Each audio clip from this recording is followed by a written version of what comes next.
Angry Guy here. And today I want to discuss a startling new article from Business Insider. It's actually illustrating just how difficult millennials have it right now and why these events that are implicating millennials are just growing so much more. 50% of millennials have left a job for mental health reasons, a new study has found. From the and that was This was published on the Business Insider. Now, this is very concerning because it illustrates that millennials are not adjusting well to the workforce. And not only are they not adjusting well to the workforce, but they're beyond gone. So 50% of millennials have left a job for mental health reasons, a new study found, and it speaks to some of the biggest problems plaguing the entire generation. And guys, definitely let me know if you can hear me in the comments so that I can know that you guys are hearing me all right and I don't have to like worry. Um and I mean, it is just like from one thing to another, and it speaks to some of the biggest problems plaguing the entire generation. This article is just from October 7th. This is published on Business Insider, right? And this is scary because this is a business related website. About 50% of millennials and 75% of Gen Z have left the job because of mental health reasons, a study conducted by Mindshare's partners.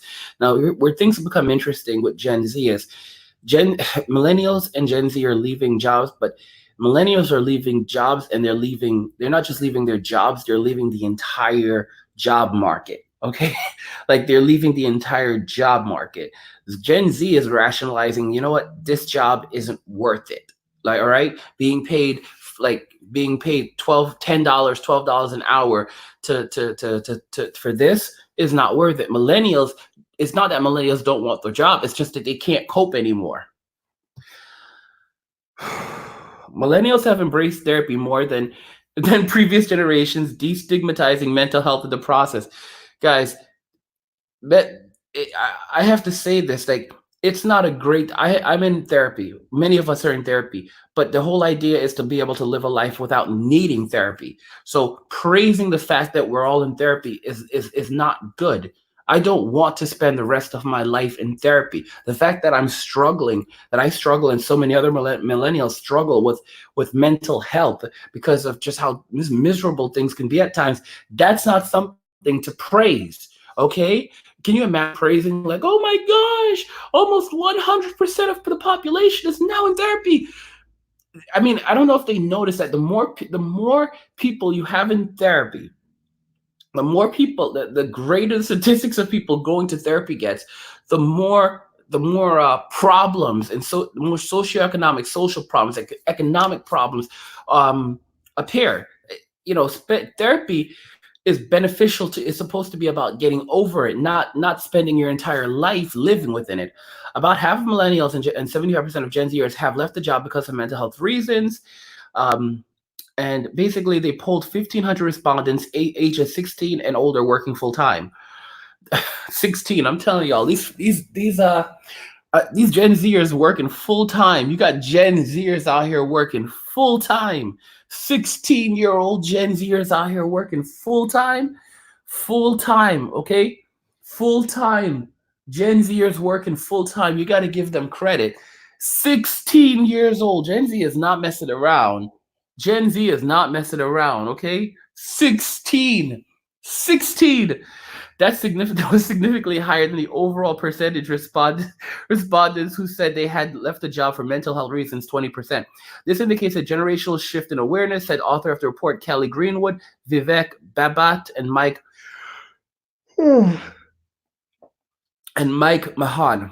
That shift is no surprise considering that millennials have also become known as the therapy generation. They're cognizant about their mental health and helping to destigmatize therapy. No, no, no. We're all stressed out beyond belief. Okay? We don't want to be in therapy. This is crazy. That shift is no surprise because, okay. Because they're okay. Yeah. Millennials, she said, see therapy as a form of self improvement, and they also suffer from a desire to be perfect, leading them to seek help when they feel they haven't met their expectations. Guys, this is her the desire to be perfect. It is absolutely true.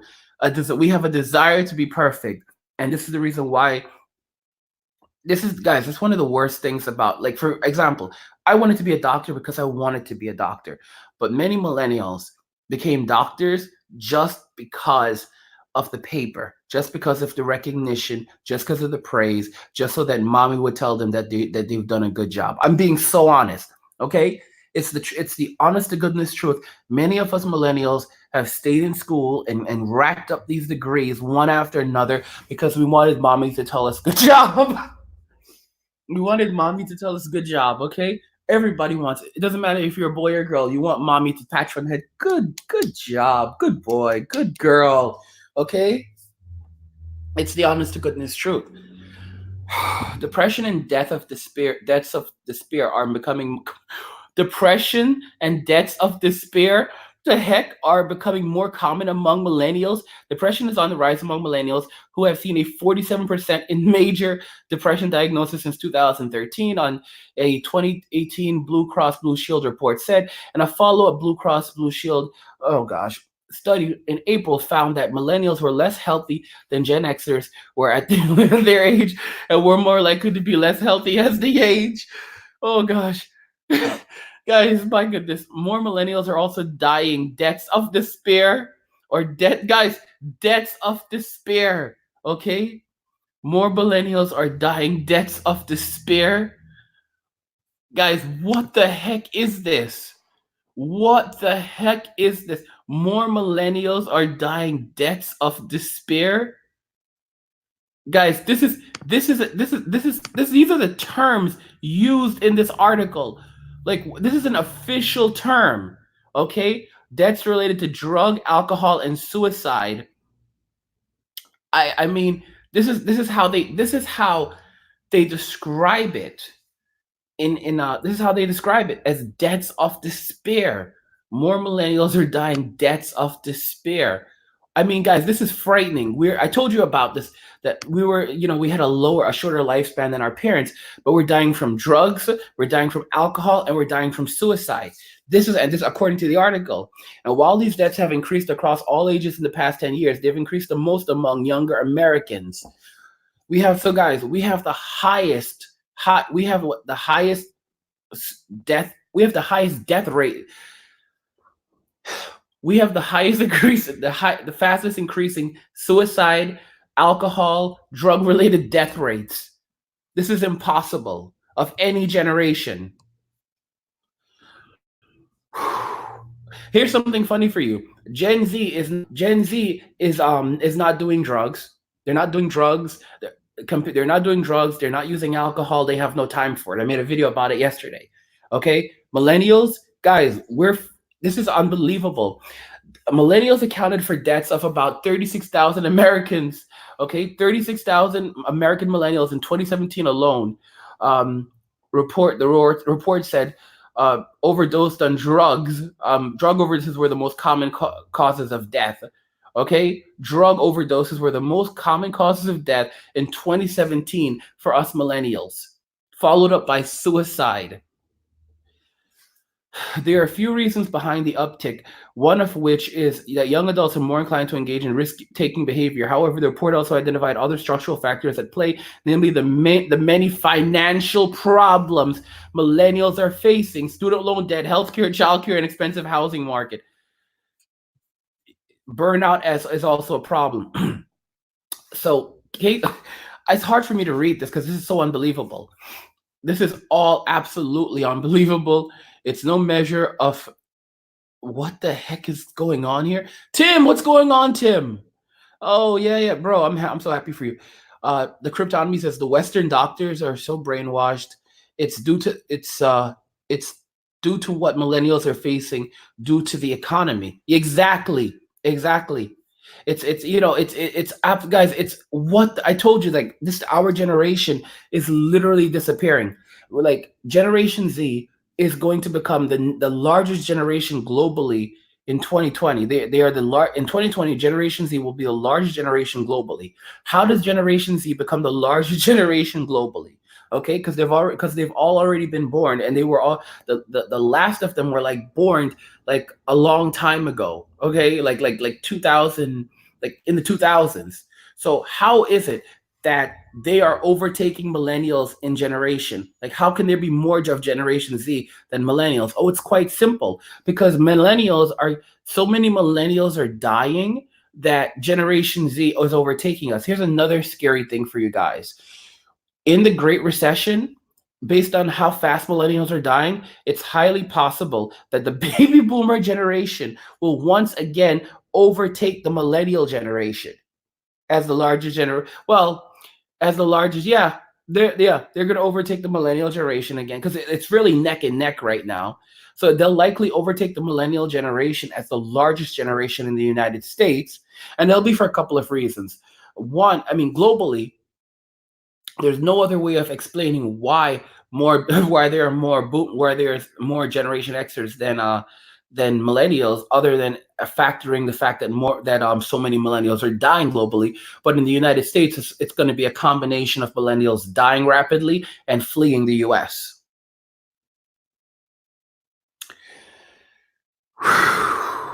Guys, we have it bad. We have it real bad. It's a growing problem in today's workplace because of trends like rising workloads, limited staff and resources, and long hours, particularly for millennials who have also considered themselves the burnout generation. It's 86% of respondents in the Mindshare Partners study said a company structure should support mental health. Mental health has becoming the next frontier of diversity and inclusion, and employees want their companies to address it, at the author's throat. So it's very important to address mental health, but here's the problem. It's so vital that mental health is addressed, but the workplace is not the place to really address mental health, and I'm going to explain the reason why. Because a workplace is a place to get the job done.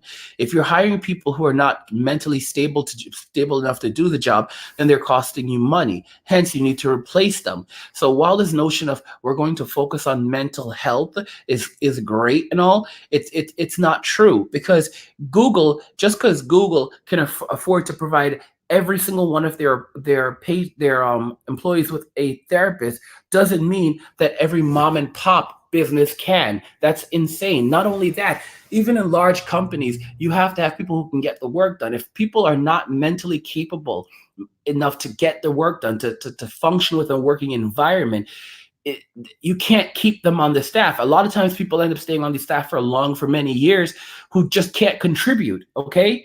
And realistically, they're just going to fire us. I'm just being honest with you. So the notion, like, no one owes you anything in this world, including a job. And there's this big notion that we're owed jobs, or we're owed something. We were told that we were going to get jobs, but that never happened.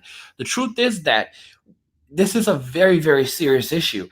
Just like how you've had other things spread like into the workforce, now mental health is becoming a diversity issue. This is very, very concerning. The added is not surprising then that providing employees with the support they need improves not only engagement but also recruitment and retention, whereas doing nothing reinforces outdated and damaging stigma. Again, you can't afford this. You cannot afford this. The final class of millennial college graduates, the next stop, the Great American Affordability Crisis. 2019 is the final class of millennial graduates. What the hell? The last of the millennials. Guys, the last of the Mohegans. So 2019 is the last of the millennials to graduate college. The financial crisis has already put many millennials behind, making it harder to save in the face of increased living costs. There are four main costs plaguing millennials: college tuition, housing, healthcare, and childcare. Guys, we can't even have babies right now. I can't believe this. I'm almost 40, and guys, we can't have children. We can't make babies. Like, this is insane. It's insane. We can't afford children. We're losing out on the very basic core of what it means to be a human being, to pass on our genes. We can't even do these things. All right. And like I said, many of us are going to be, not me, hopefully by the grace of God, I won't be living out of that box with some of y'all. But like I told y'all about the homelessness situation, like, it's not cool.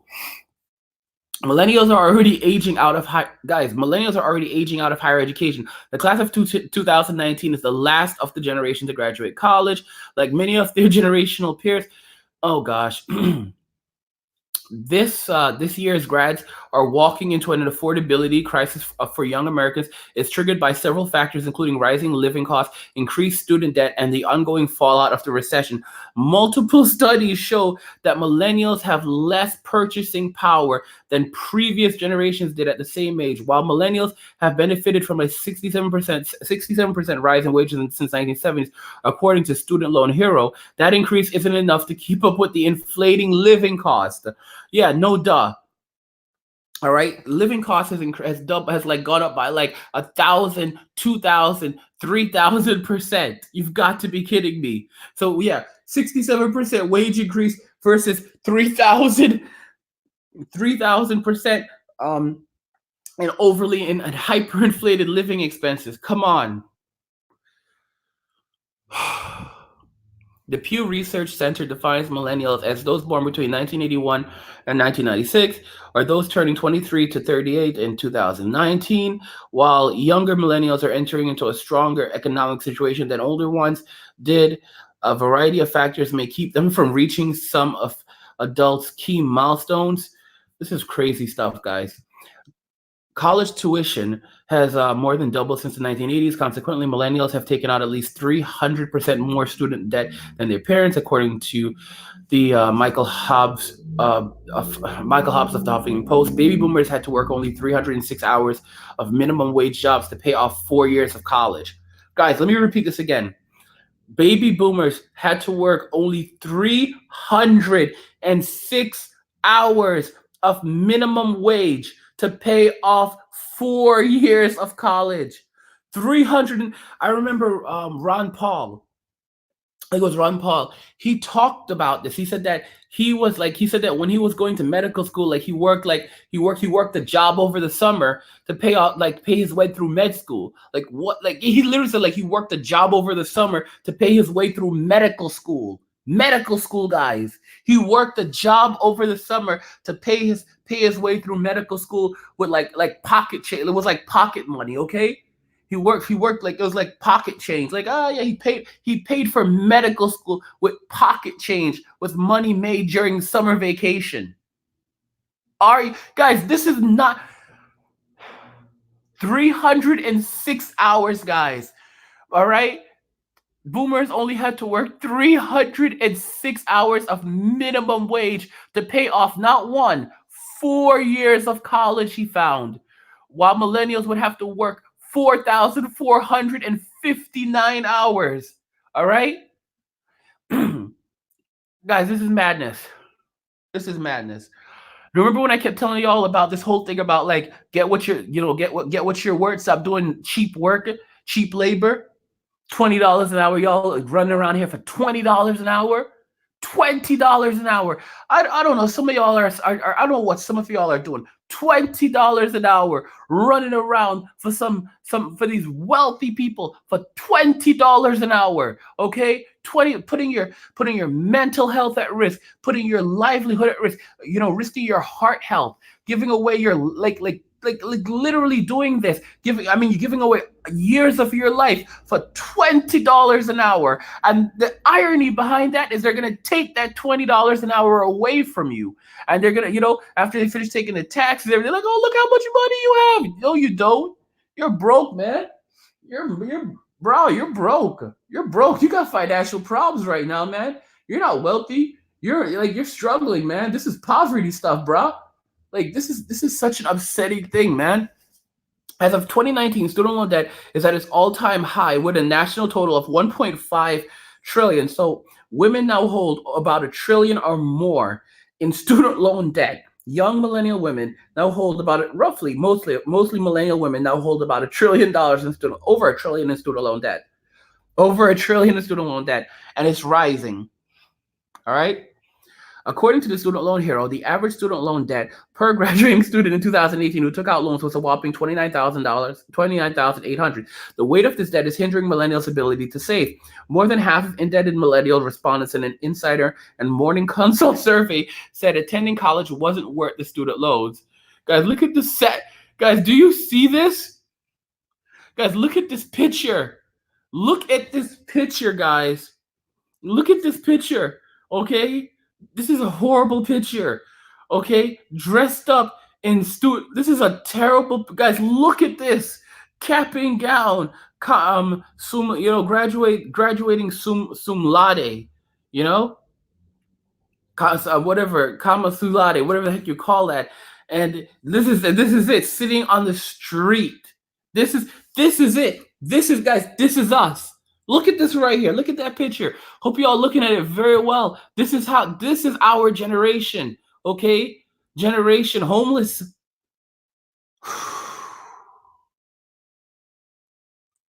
I just can't believe this. I mean, cryptonomy says it really good. It's real bad. And you just don't see any improvements happening. It just continues to get absolutely worse. And then you've got these people who are just basically like biding their time, you know, are like basically biding their time, try like thinking they're gonna like keep the scam going until they can get everything out. Like I keep telling like guys, I keep telling you, the boomers, they're taking all their money out of the banks, all right? They're taking all of their money out of the banks, and people aren't listening. In Greece, everybody lost their money. You can get money out. You can get money out of a bank. Okay, it just wasn't happening. It just wasn't happening. It's an unfortunate and terrible thing, but it's the truth. Also, guys, don't forget we have cryptomoney.academy as we're entering these terrible economic trials, because that's what they absolutely are. I mean, this is like just unbelievable stuff. You have to protect yourself in all of this.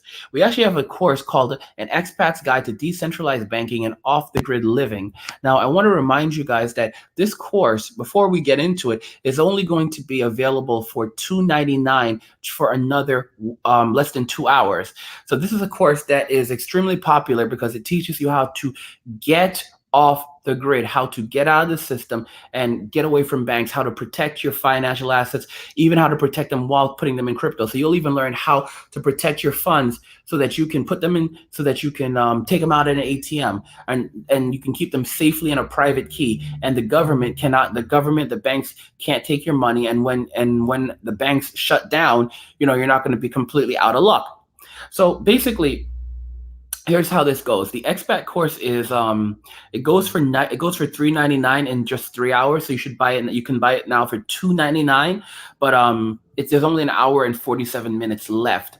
So if you want to pick up that course, which I recommend for that price, then you should definitely head over there and pick it up like right now, ASAP, so that you can get it for $299. Because the course is actually it's actually 600 at the moment, but it's going up to $399 in less than 2 hours.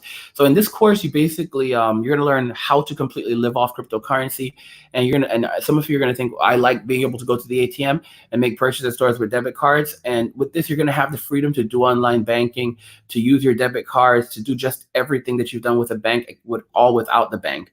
Okay, and you're gonna have peace of mind. You're not gonna be afraid constantly, like you're gonna call your bank and you can't get into your bank account. Guys, you not like literally don't put all your eggs in that one basket. All right, this is why like some of y'all are like laughing like ha ha ha ha ha, and then you call Bank of America and you can't get into your bank account. All right, or they're taking money out of your account. But at least when you have your money in cryptocurrency, at least even if it goes to zero, it's still yours. Like, think about this carefully. It's better it's better for your crypto to go down to zero than for the government or for the banks to take it and tell you no. And that's the reason why your crypto isn't going to zero. That's the reason why it's going to 100. That's why it's going to 1,000. Okay, because they can't just take it. Okay, that's the difference with crypto. They can't just take it, and there's scarcity. There's a limited amount of it. All right, guys, I told you all these crap coins are going to be worth like hundreds of dollars, because compared to the US dollar, compared to the fiat currency around the world, fiat currency isn't worth anything. It's not worth anything. It has nothing backing it up. Hence, your average crap coin has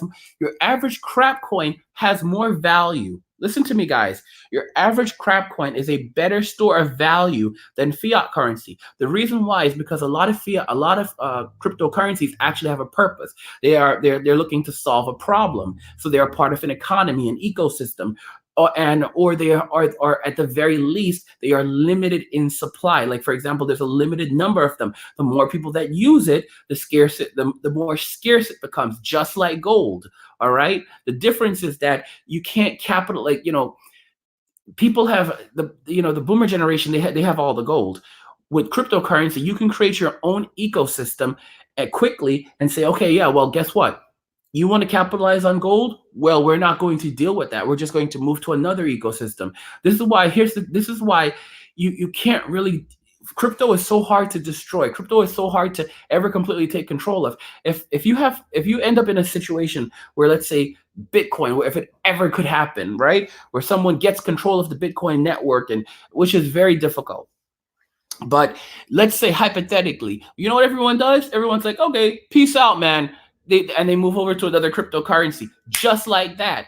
At the same time, you diversify, so you have you have multiple cryptocurrency that you have multiple diversifications in various different cryptocurrencies. So if one messes up, you can just go and you're like, oh well, I have another one and another one and another one. You also have crap coins, and the great thing with these crap coins that you can get for free, which is completely for free, is the great thing with these crap coins is that yeah, you can get them you get tons for free, and you can basically let them sit there and gain interest. Like I literally would wake up and find like tons of coins that I got for free worth hundreds of dollars, like hundreds and thousands of dollars, man. It was good times. Anyway, with the course, you're going to learn how to do any and all kinds of banking using only crypto, no bank account needed, using debit cards without having a bank account, powered by crypto entirely, methods unknown to most, direct deposit to crypto, making purchases anywhere using crypto, living off the grid using crypto, crypto to cash conversion methods, and vice versa, withdrawing and depositing thousands per day using crypto anonymously and without a bank account. So typically you can withdraw a minimum of over $4,000 in a single day, a minimum, okay, using crypto, sending and receiving money to and from anywhere in the world. I'm teaching you how to do all of this anywhere in the world, and then converting it to cold hard cash immediately. We also have a bonus lesson for you guys: advanced banking without using banks or crypto, secret methods that will change your life. So again, guys, like, don't wait until everything goes downhill to start to try to do this stuff, because like I said, it's not going to be there for you. All right, and it's going to be really hard. Mastering crap coins is another course we have, and this course actually teaches you how to find crap coins that will make you massive profit. The importance with this course is that you're going to learn how to do the analysis so that you'll know where to find them, you'll know how to analyze them, and you'll know how to make massive profit off them. This course, Mastering Crap Coins, is going to $399 as well.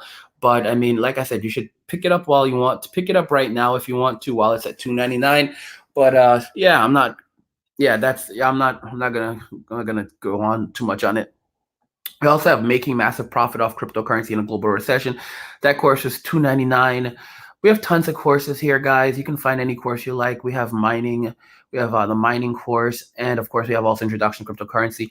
We have how blockchain works. We have how to, how to withdraw money quickly and anonymously from ATM machines. Let me see here. This one, how to buy Bitcoins anonymously and through secret methods. That course is going to $299 shortly. So I recommend you pick that one up ASAP as well. Let me see here. And we have 1 hour, 41 minutes left on the sale before the prices go up. So you can pick up a lot of these right now at that deal, or you can get them later when things are going downhill. And please don't message me asking me for a deal, because listen, I'm just not about that life right now. I got my own problems. I got my own bills to pay. And I'm sorry, I can't hand out discounts. I'm just going to be real with y'all. I'm not handing out discounts. You can pay what it is, or you can just like do what you got to do. I'm just being real. Like, I'm telling y'all, like, y'all need to start like taking that attitude too. Like, pay what it is. Like, pay what it is. Okay. For example, it's so funny because I pay. I don't do this free stuff that a lot of y'all like, this whole free thing. I pay people money. I pay money for therapy. I pay lots of money for my coaching. Yes, coaches have coaches. The best coaches have coaches. The best coaches have coaches. I want you to understand that. The best coaches have coaches. It is important to pay someone else to help you. Also, paying for something is a very important thing, because when you pay for something, you tend to value it more.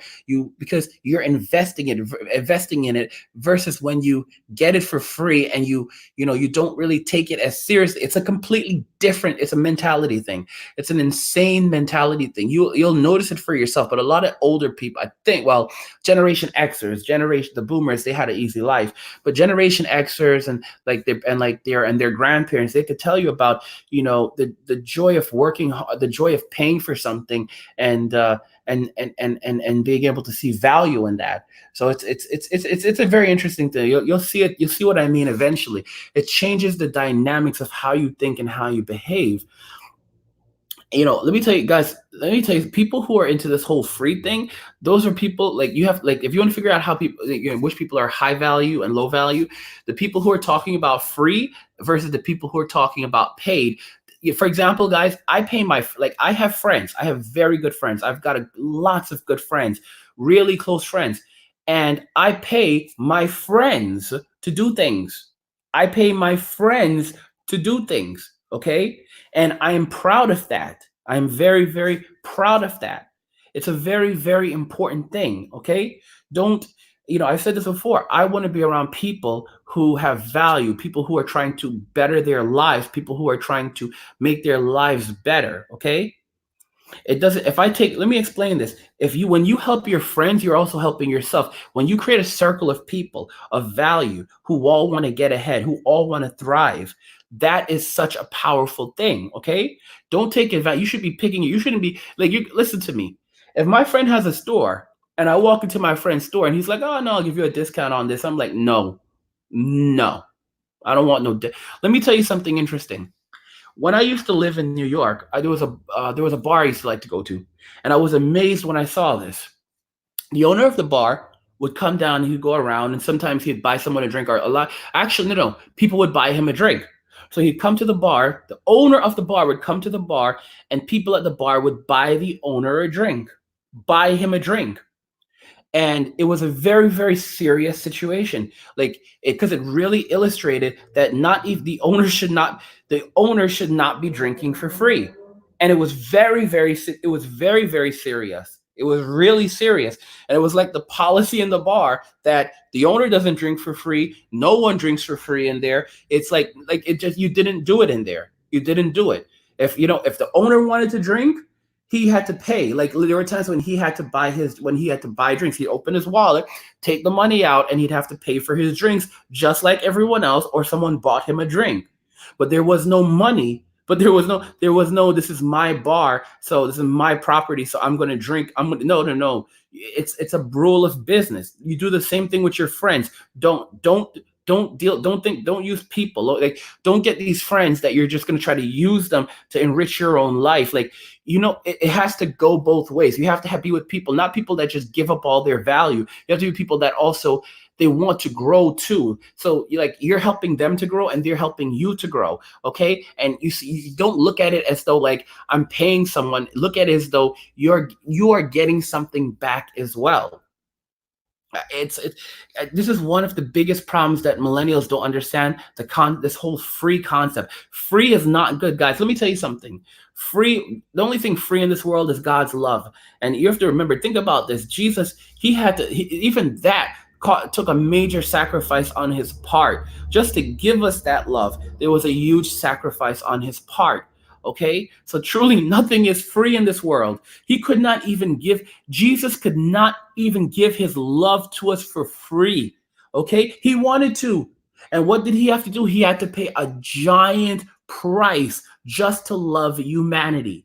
Okay, there is no such thing as free. Stay away from free, guys. I'm telling you, I'm going to make a video about this. Stay away from free. It's like it's like one of those vans that says free candy. All right? Free candy. Stay away. Stay away. If it says, guys, listen to me. If it says free candy, stay away. Guys, if it says something like guys, you're going to have these trucks coming around like free Starbucks. Oh my gosh, free Starbucks, guys. That's how they're going to start getting millennials. Free Starbucks, man. Come get some free Starbucks. Free Wi-Fi, man. Just get in the van. Oh, you need some Wi-Fi, bro? We got Wi-Fi, right? We got a hotspot right here for you, man. Just get in the van. Just get in the van, and we'll give you the the passcode. And when you have millennials who are desperate to just to communicate and they need Wi-Fi, because their phone plans are either not working or they have no data at all or next to no data. They're going to basically start like going places just to like get the Wi-Fi, and I'm sad for them. I'm so sad because, like, literally, like, guys, like, if the trucks listen to me, if the truck says free Wi-Fi, don't, it's a millennial trap. Okay, it's a millennial trap. If the truck says free Wi-Fi, it's a millennial trap. Okay, don't go to it. Don't go. All right. I don't know. I don't. The boomers did not really teach us properly about strangers, but I'm going to teach y'all right now. No, no. Okay, don't go running around with strangers. Don't go talk to strangers. Just to say, like, I'd be like, if someone catches your eye, you can make a conversation, but some random dude in a hoodie is like calling you over to the van, like, hey man, come on over here. Got Starbucks, got Sun Kissed in here, man. Look at this. Got some Kit Kats, all the Wi-Fi you'll ever need. Look at this, man. There's a Nintendo Switch right here. That's another thing, millennials. Do not let them get you with the Nintendo Switch. This is how they're gonna get. Oh yeah, come on, man. Let's play some video games, man. Yeah, bro. Let's bro out. That's another thing. Never ever bro out. Never ever bro out. Okay? Don't ever bro out. Never do that. Never bro out. Because bro out is not what you think it is. It means something completely different. It starts off with Jack Daniels and it ends with you waking up in tears. Okay? It ends with you waking up in tears and then some. Okay? So you want to leave that alone. You want to stay away from that. We're going to actually find any of these courses on cryptomoney.academy. The link's in the description of the video. You can find a course that can help you to survive, thrive, not be homeless. It's really, really good stuff. It's really good stuff. So all links in the description of the video if you want to take one of those courses. Because guys, we're literally just, we're beyond, we're beyond the point of, like, I want to say no return, because, like, I mean, with the amount of debt and everything that we have, I'm going to be honest with you guys. We're literally the lost, they said Generation X was the lost generation. Generation X was the lost generation. Generation S just went their own way.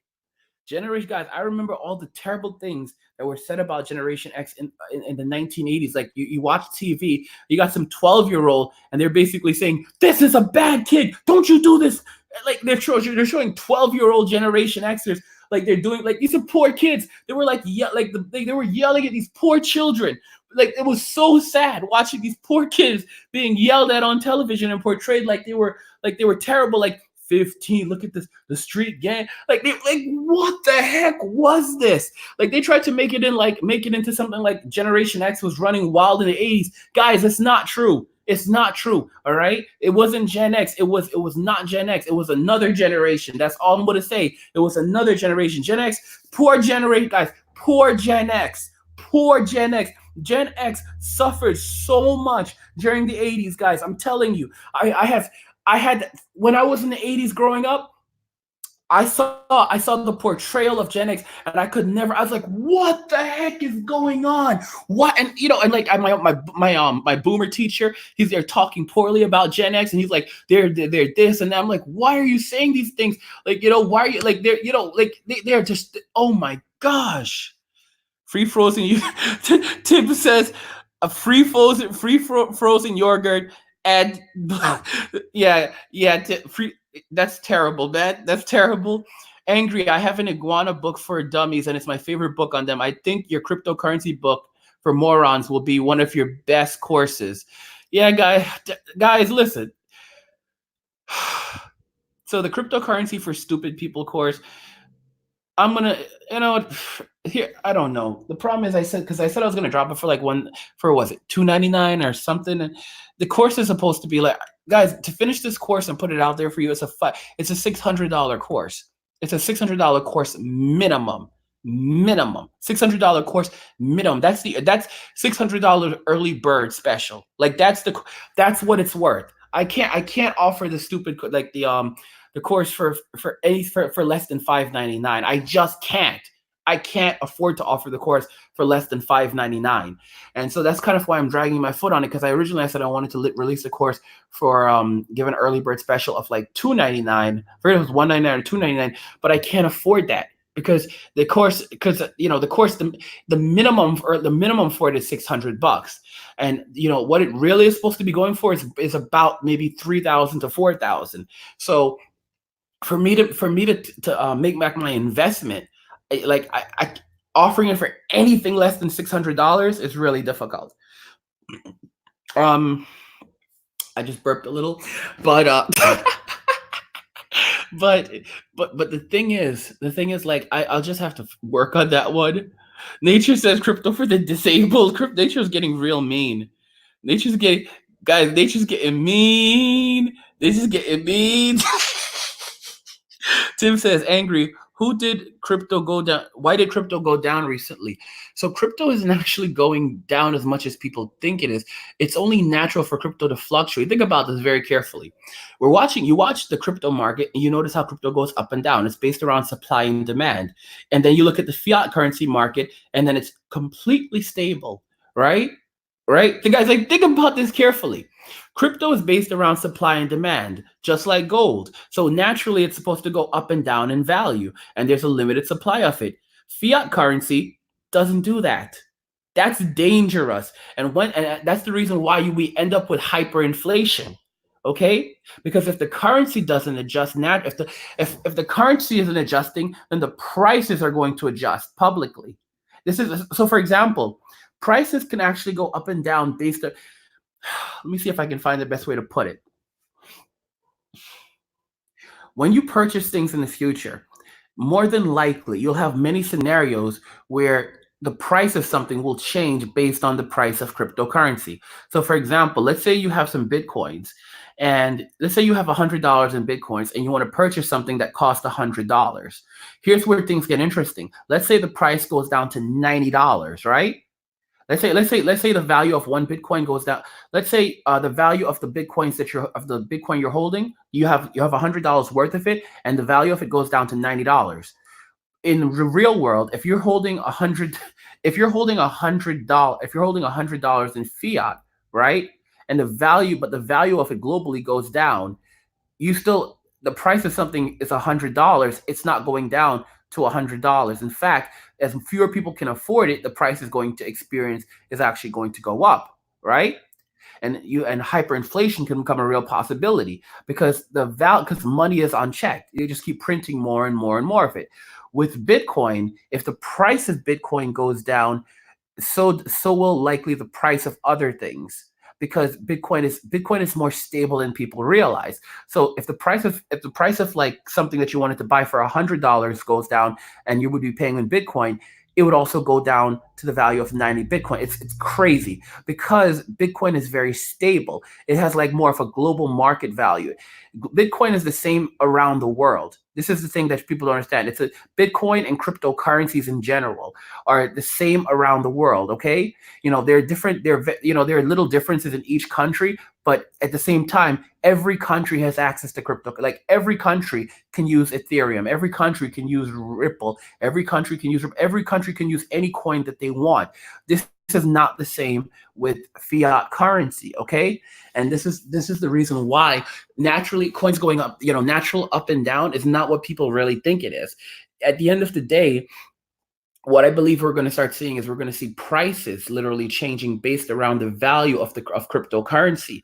That's what I think is going to start happening. They're going to start using that metric because that's a much more normal metric versus the fiat currency that always remains so-called stable and never changes in value. Guys, think about how stupid this is.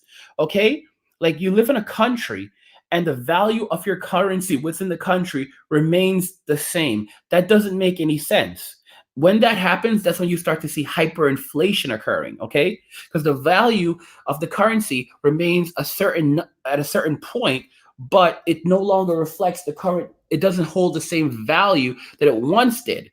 All right. But companies are expected to take the same money. No. So then they end up having to raise prices versus cryptocurrency that changes naturally as it's being used in society. Okay. Cryptocurrency is physically being used. It's being bought, it's being sold. So it's being left in accounts until it's needed. It's doing what it's supposed to do. And you don't have banks constantly handing it out. I will say this. I've told you guys already that in the future, people who own a single Bitcoin will never have to work again for the rest of their lives because they'll just live off all the interest from it.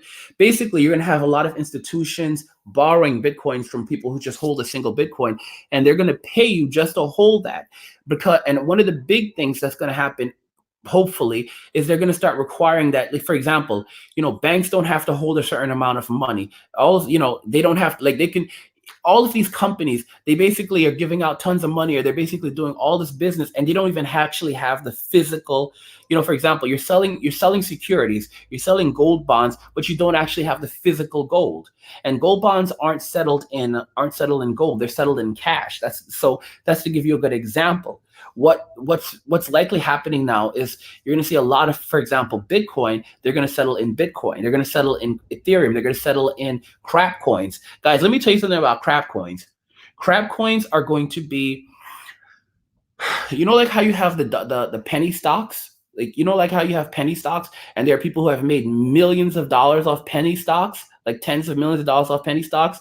You're gonna have like three segments. You're gonna have the main tier coins. So you're gonna have, like, the top tier coins, and these are going to be the coins that basically trade on the equivalent of Nasdaq, of the Dow Jones. They're gonna trade on the equivalent of, let's say, the Dow Jones, and then you also have the Nasdaq, and then of course you have smaller indexes. You have smaller trading indexes. So there's going to be like multiple trading indexes for cryptocurrency, and there's going to be opportunities to make money in each and every single one of these indexes. Each of these indexes will contain coins that are graded at certain levels. So like how you'd have companies that are like grade A, grade B, grade C, grade D. You're going to have cryptocurrencies that fall into these different tiers. It's not that necessarily that they're going to be D grade cryptos. You can have cryptos that are companies that are doing great, but they're small companies, and basically that they're working their way up. And you're going to see a lot of people investing in these, especially the smaller ones, just like with penny stocks, and they're going to make psychotic amounts of money. We're talking millions of dollars from just pennies. Like, literally, people like I investing a single dollar in crypto and making $100,000. That's basically what we are looking at. Guys, if you want a future, if you want to protect yourself from, the Great Recession, and then Great Depression too, what our global financial crisis, guys, you have to do the work for yourself. You can take any course you want to take at cryptomoney.academy. All the links are in the description of the video. Don't forget that the Expat Decentralized banking course will only be available for like another hour and a half or less for the price of $299. Then it goes up to $399. So you can still get that for that price. Angry, let me read this. Tim says, angry, hey, are we gonna get the beta? Hey, we are going to get the beta testers for the tech demo when it's done. Want in on that? Beta testers for the tech demo. Sure, yeah, bro. I'd love to play. I'd love to try it. I'd love to try. If I could play it on the channel, I would love. I don't know if I'd also love to play that on the channel. I would love to, because like I have an Xbox One.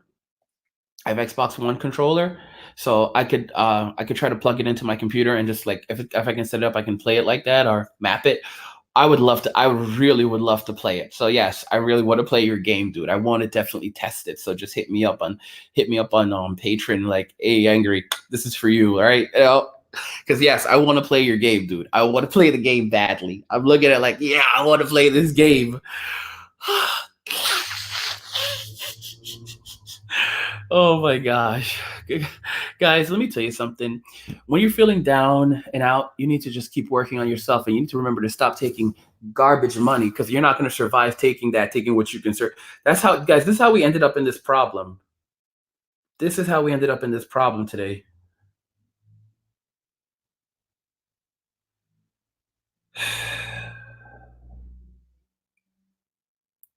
I'm just so guys, you got to get out. You got to take care of yourself. You got to. Tim says, angry. Sure, we could stream and play live on the interview when we are done. Yeah, dude, that's true. Definitely, guys. Who wants to see Tim's game? Like, guys, this is literally a PlayStation 4 level game. PlayStation. I'm so excited. I cannot wait for you guys to see what Tim. It's like, it's not my game, but I just like, I feel like I feel, being coaching him and just seeing him come out like this, like. Literally, this kid's dropping a PlayStation 4 level game, guys. This is insane. All right, and the design of the game is very good. It's very like it's really nice. It's well designed, but it's also something that looks like it could be family friendly, and would be right at home on something like the Nintendo Switch. Oh my gosh, guys, this is so crazy. Like, guys, this is so lit. Like, I really do hope it ends up on Nintendo Switch. Like I could be like, my student did this. This is my student. This is my student's game. This is my student. This is my student's game. That's right, guys. I'll be out there walking the streets like my student made this. My boy made this. All right, you out here like USA, USA, USA, USA.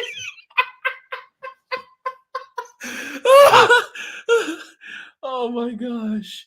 It is it definitely looks really good, man. Cryptid, it looks so good. Krypton says angry. Should I seek a superior position? You should seek making money for yourself. Dude, don't go working for anyone. Listen, you should only do contract work at this point. Do not take any 9 to 5 jobs at this point other than contract work.